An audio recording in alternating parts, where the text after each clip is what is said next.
Shantanu, a king admired for his extraordinary qualities and kingly nature, was not just loved by people but also respected by gods and wise sages. He was famous across many worlds for his deep wisdom, his good deeds, and always being truthful. Shantanu had many great qualities like being able to control himself, being generous, forgiving, smart, humble, patient, and very strong. These wonderful traits were always part of him, showing everyone what a true and noble man he was. He also looked very majestic. Shantanu had a neck with 3 lines, just like the patterns you see on a conch shell. His shoulders were wide and strong, making him look like a mighty elephant. It was clear that he had all the signs of a great king. By watching how Shantanu lived, people learned an important lesson. Being good and virtuous is more important than seeking pleasure or personal gain. Shantanu was truly a unique king.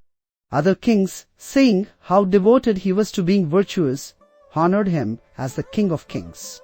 During the time he was king, all the other kings lived without any sadness, fear, or worry. They slept well and had happy dreams. The world was a better place with Shantanu and kings like him. Everyone, no matter what their role was, did good things and lived right. While Shantanu was king, people lived in harmony. The warriors respected the wise and learned people, the merchants served the warriors, and the workers honored both the wise and the warriors. Shantanu ruled from Hastinapura, the beautiful capital city of the Kurus. He was the king of all the lands from one sea to the other. Shantanu was known for always telling the truth and being straightforward. He knew a lot about what was right and good, just like the king of the gods. His generosity, his religious ways, and his simple living brought him a lot of good luck. He was never angry or mean, and his good looks were a reflection of his kind heart. One day, King Shantanu experienced something unusual and thought-provoking while he was out hunting along the banks of the river Ganges. Usually, the river was deep and flowed strongly, but on this day, Shantanu noticed that it had become unexpectedly shallow. This change made the wise king very curious, and he started thinking deeply about what could have caused the river to change like this. As Shantanu was lost in his thoughts, trying to solve the mystery of the river's shallowness, he saw something even more surprising.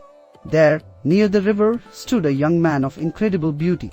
This young man had a special aura, shining brightly, almost like the god Indra. Shantanu was amazed to see that the young man had used a powerful celestial weapon to stop the river's flow. Shantanu was filled with wonder at this extraordinary sight. He couldn't believe how someone could have the power to control the river like that. The young man, recognizing Shantanu as his father, chose to keep his identity hidden. Using his divine powers, he made himself invisible to Shantanu and vanished. Shantanu, not knowing that the young man was his son, was left feeling confused and amazed by this mysterious encounter. Shantanu, who was full of curiosity and wonder after witnessing an incredible feat by a child, approached Ganga to know more about this child. Ganga, appearing in a beautiful form and holding the boy, who was adorned with ornaments, revealed a surprising truth to the king. Shantanu was taken aback when he saw the beautiful woman before him, as he didn't recognize her even though they had met before. Ganga then explained to Shantanu that this boy was their 8th son, whom Shantanu had fathered with her. She assured the king that the boy had been well taught in all kinds of weapons and had been raised with great care. Ganga proudly spoke about their son's intelligence and skills. She told Shantanu that their son had learned the entire Vedas and their branches under the wise sage Vasishtha's guidance. He was skilled in all types of weapons and was a powerful archer, just like the god Indra. Both gods and demons respected him. He knew all the knowledge shared by Ushanas, and he was also familiar with the teachings of Reshapes, respected by gods and demons alike. Furthermore, he had learned all the weapons known to Rama, the undefeated son of Jamadagni. Ganga instructed Shantanu to take their heroic son with him. She described the boy as a mighty archer and someone who understood all the teachings about being a good king. Obeying Ganga's command, Shantanu took his son and went back to his capital city. When Shantanu arrived back at his magnificent city, he felt extremely lucky to have such a heroic son as his future successor. He called all the people from his kingdom and made his son the protector of the kingdom. The prince quickly made his father and all the people of the kingdom happy with his behavior. 4 years had passed since King Santanu learned about his eighth son. One day, while walking in the woods near the Yamuna river, Santanu smelled a sweet fragrance. The scent led him to a stunningly beautiful maiden with black eyes. She was the daughter of a fisherman. Santanu was captivated by the maiden's beauty and the lovely scent she carried. He walked up to her and asked who she was and why she was in the woods. The maiden, with humility, told him she was the fisherman's daughter. She was there to row people across the river as a way of earning religious merit. Santanu was so charmed by her and her qualities that he wanted her to be his wife. He went to her father, the chief of the fishermen, and asked for his permission to marry her. The fisherman knew his daughter was destined to be married from the time she was born. But he had a special wish in his heart that he hadn't shared with anyone. The fisherman respected Santanu for always being truthful. He said he would agree to the marriage, but only if Santanu could fulfill one condition. He wanted the son that would be born to his daughter and Santanu to be the next king and no one else. Santanu thought about this request. He told the fisherman he would agree to the condition if it was within his power.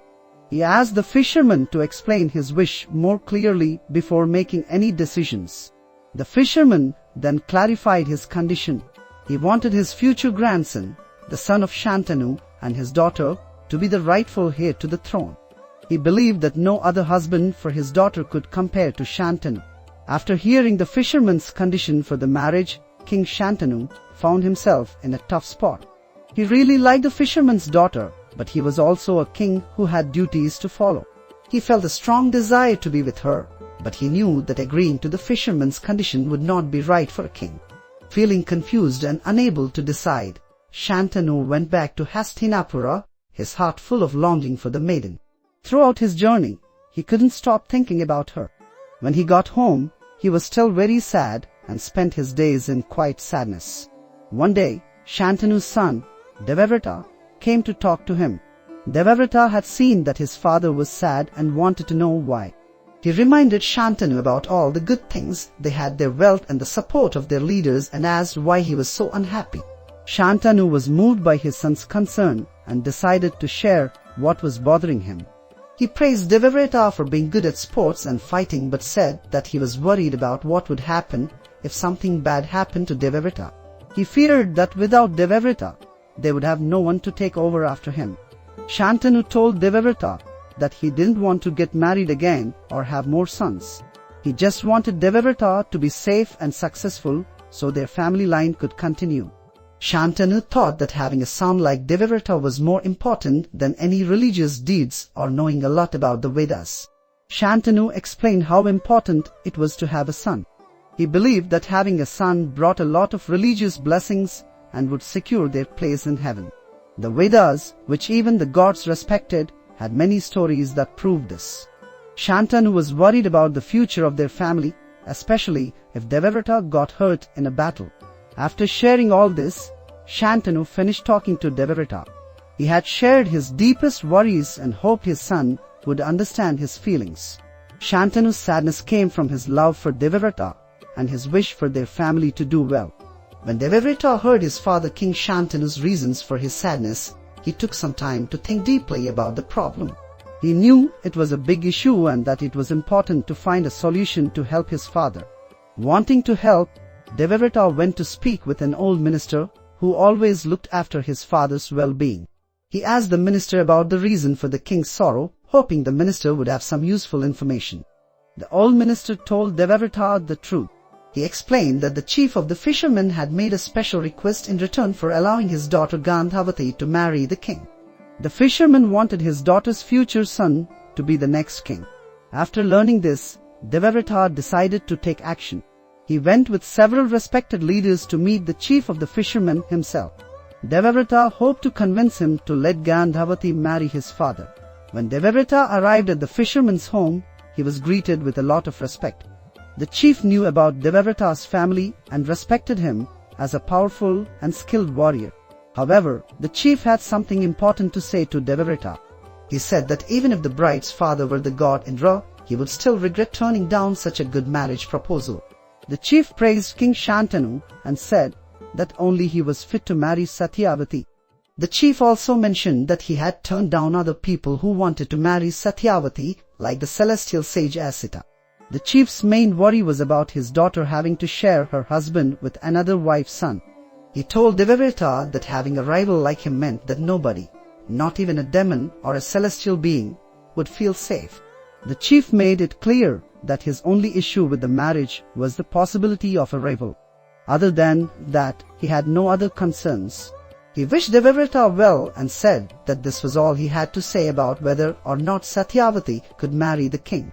After listening to the chief of the fishermen's concerns, Devavrata felt a strong sense of duty and knew he had to make a big decision.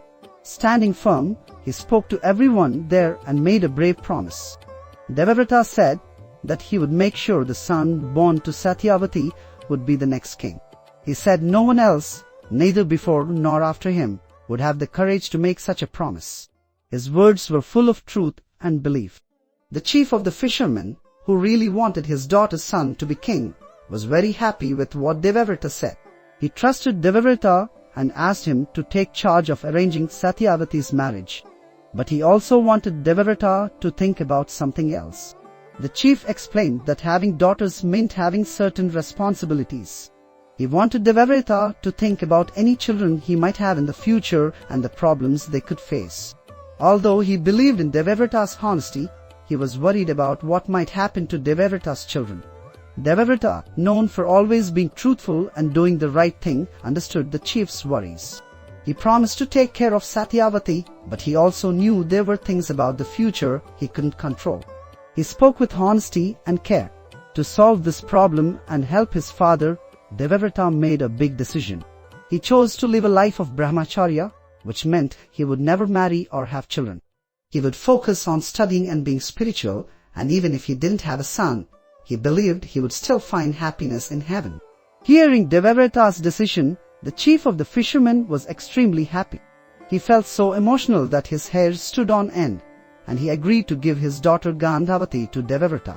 At that moment, the gods and other celestial beings started to shower flowers from the sky and call Devavrata Bhishma, which means the terrible.